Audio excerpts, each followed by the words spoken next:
सोचिए एक महिला जो कई सालों से जंगल में रह रही है, जंगल में ही उसने बच्चे पैदा किए, खुद की डिलीवरी उसने की है। रहने वाली तो वैसे रशिया की है, लेकिन रह भारत में रही है। वो भी अलग अलग जंगलों में रहने का एक्सपीरियंस है। ये महिला कहती है कि उसे इंसानों से डर लगता है, जानवरों से नहीं। प्रकृति की सुंदरता उसे बहुत ज्यादा पसंद है और इसी प्रकृति को सुबह देखकर उठना और रात में देखकर सोना ही उसे अच्छा लगता है। ये एक ऐसी महिला की कहानी है जिसे सुनकर आप भी शॉक्ड हो जाएंगे, कहेंगे वाकई में ऐसा हो सकता है क्या। नमस्कार, मैं हूं आपके साथ अंशिका पाठक। रशियन महिला सिर्फ भारत के नहीं 20 अलग अलग देशों के जंगल में रह चुकी है। गुफा में ये काम करती थी। कर्नाटक की गुफा में 7 सालों से रह रही रूसी महिला को लेकर कई खुलासे हो रहे हैं। अब एक और चौंकाने वाली बात सामने आई है। नीना कुटीना ने दावा किया है कि वो 20 देशों में अलग अलग जंगलों में रह चुकी है, वो भी अपने बच्चों के साथ। उसने खुद बताया कि पिछले 15 सालों से वो 20 अलग अलग देशों में जा चुकी है, जहां वो जंगलों में रहती थी। उसके साथ बच्चे भी रहते थे। रशियन महिला ने यह भी दावा किया है कि उसने गोवा में खुद ही अपने बच्चे की डिलीवरी की, वो भी गुफा के अंदर। नीना ने बताया कि उनके 4 बच्चे हैं और सब अलग अलग देशों में पैदा हुए हैं। हैरानी की बात तो यह है कि उन्होंने सभी बच्चों को खुद ही जन्म दिया, बिना किसी अस्पताल या डॉक्टर की मदद के। वो कहती है कि मुझे पता है कैसे करना है, इसीलिए मैंने खुद किया, मुझे किसी की मदद की जरूरत नहीं पड़ी। नीना ये बताती हैं कि वो आर्ट और रूसी साहित्य की टीचर हैं और बच्चों को भी खुद ही पढ़ाती हैं। उनका ये कहना है कि उनके बच्चे बहुत स्मार्ट, हेल्दी और टैलेंटेड हैं। जो भी उनसे मिलता है यही कहता है। बच्चों ने अभी तक किसी स्कूल में पढ़ाई नहीं की है, लेकिन कुटीना का प्लान है कि वो अब बच्चों का एडमिशन करवाएंगी। पैसे कहाँ से आते थे, सवाल तो ये बनेगा ही, क्योंकि जब इतने सालों से अलग अलग देशों के जंगलों में नीना रह रही हैं और अपनी जिंदगी गुजार रही हैं, तो सवाल ये कि आखिर पैसे नीना को कहां से मिलते हैं। तो कुटीना का ये कहना है कि वो अपनी कला से कमाई करती हैं। वो पेंटिंग बनाती हैं, म्यूजिक वीडियो बनाती हैं, कभी कभी टीचिंग और बच्चों को संभालने का भी काम करती हैं। जब उन्हें काम नहीं मिलता था तो उनका भाई और पापा जो है मदद करते हैं। ऐसे करके वो अपनी हर जरूरतों को पूरा कर लेती हैं। अब सवाल ये है कि आखिर जंगल में क्यों रह रही हैं नीना। उन्होंने खुद बताया कि जंगल में रहना उनका खुद का फैसला था, लेकिन जब उन्हें रेस्क्यू किया गया है तो उन्हें जिस जगह रखा गया है वहां की हालत बहुत खराब है। नीना ने कहा, यहाँ साफ सफाई नहीं है, प्राइवेसी नहीं है और खाने में सिर्फ सादा चावल मिलता है। हमारी कई चीजें भी ले ली गई हैं, जिनमें मेरे बेटे की अस्थियां भी थीं, जिसकी मौत 9 महीने पहले ही हुई थी। नीना क्या कहती हैं, आइए आपको सुनाते हैं। A lot of lying information. We have big experience to stay in natural, in jungle, and we was not dying, and I was not bring my my daughters to dying in jungle. They was not feel bad. They was very happy. They was swim in waterfall. They was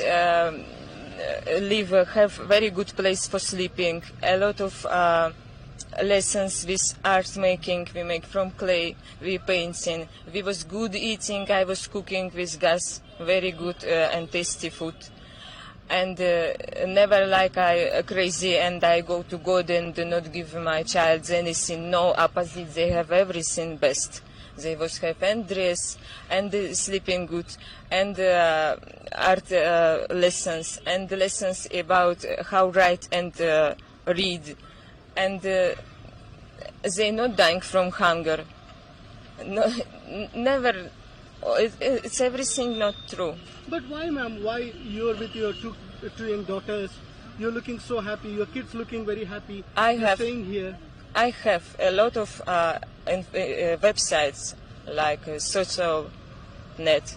My profile have a lot of video about our life experience, and a lot of years, different country, like near 20 country I live, different forests, because we love natural and because we try to use it, all what natural can give, health, water, air, you can do moving, do yoga, wake up with sunrise, sleep on ground, all it give very, very big health and very, very a lot of good You became spiritual since We full of health, you understand? Today they bring us to hospital for Doctors Lucas. It was first time my daughters was in hospital. They full of health. Not one pain they not have. I burned themselves. And not one time their life they not have sick, like big sick, little bit like you are all. looking absolutely fine. Your kids are looking absolutely fine. What made you stay here for a long time, ma'am? What? What made you stay here in a cave long time?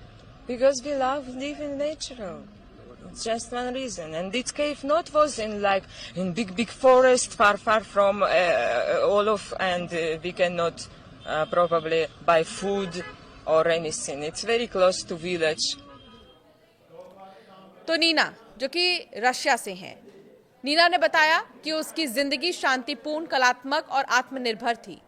Neena का जो visa है वो 2017 में खत्म हो गया था। उसे वापस रशिया भेजने की तैयारी है, लेकिन वो नहीं जाना चाहती। उसने बयां किया कि वो और उसकी बेटियां प्रकृति की गोद में बहुत खुश थे। उन्हें जबरन वहां से लाकर डिपोर्ट किया जा रहा है। नीना कुटीना ने कहा कि गुफा में उनका जीवन बहुत अच्छा था, जैसा खबरों में दिखाया गया वैसा बिल्कुल नहीं था। उसने कहा, हम सूरज के साथ उठते थे, नदियों में तैरते थे और प्रकृति में रहते थे। मैं आग या गैस सिलेंडर पर खाना बनाती थी। जो भी मौसम के हिसाब से ठीक रहता था, मैं पास के गांव से किराने का सामान लाती थी। हम पेंटिंग करते थे, गाने गाते थे, किताबें पढ़ते थे और शांति से रहते थे। लेकिन अब नीना को ये जिंदगी अच्छी नहीं लग रही है, जहां उन्हें लोगों के बीच रहना पड़ रहा है, जहां उन्हें लोगों के बीच ला दिया गया है। उनका ये कहना है कि बहुत शांति सुकून से अकेलेपन में ही वो जी रही थी और वो बहुत ज़्यादा खुश थी। अपने बच्चों के साथ वो जिस तरीके से रह रही थी प्रकृति की गोद में, उनको बहुत अच्छा महसूस हो रहा था। लेकिन अब जब उन्हें लाया गया है लोगों के बीच में, तो उन्हें घुटन महसूस हो रही है। उनका ये कहना है कि प्रकृति शांत है, सुंदर है, साफ है, लेकिन इंसानों के बीच में रहना उनके लिए बहुत ज़्यादा मुश्किल लग रहा है। तो ये शौक आप सोचिए कि कैसे जो लोगों के अंदर है वो उत्पन्न होता है। इस तरह के शौक रखने वाले भी लोग आपको नजर आएंगे। और एक ऐसी महिला जो 20 देशों के अलग अलग जंगलों में रह चुकी है, जंगल में ही रही, जंगल में ही खाना खाती हैं, जंगल में ही सोती हैं, जंगल में ही उन्होंने बच्चे तक पैदा किए, ना कोई डॉक्टर ना कोई हॉस्पिटल, खुद से खुद की डिलीवरी भी की है। वाकई में ये बेहद ही चौंका देने वाला मामला है। हालांकि अब जांच पड़ताल भी की जा रही है नीना को लेकर कि रशिया से जब वो यहाँ पर आई, उनका वीज़ा खत्म हुआ, उसके बाद वो कैसे रह रही थी, कहाँ कहाँ पर वो गई, और बच्चों से जुड़ी जानकारी भी अभी निकाली जा रही है। आपका क्या मानना है इस टॉपिक पर, हमें ज़रूर कमेंट कर बताएं।